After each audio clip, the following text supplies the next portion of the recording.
Эми мен 2016 жылы апрель айында кеттим.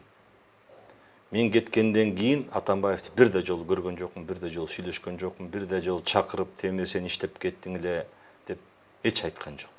Тескерисинче билесиңер, 16 жылы куугунтук болду мага. Мен муну биринчи жолу айтып атам.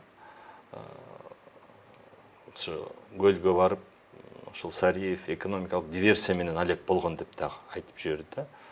Чынын айтканда бул жолду экөөбүз кеңешип, эми мындай кредит жок. Андан көрө мындай грант иштейли, ички иштейли, бирок мен айткам, көлдүн жолун башташыбыз керек.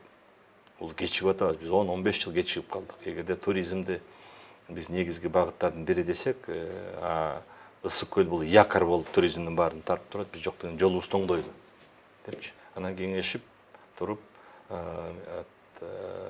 транспорт министрлиги тендер өткөзүп, ачык айкын болуп, эң арзан салынып аткан жол ушуну баштаганбыз да.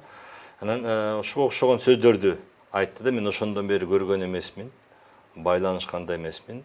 Билем, өтө кыйнала баштаганда ал аябай издеди, кишилерин да жөнөттү, 1-2-3 жолу.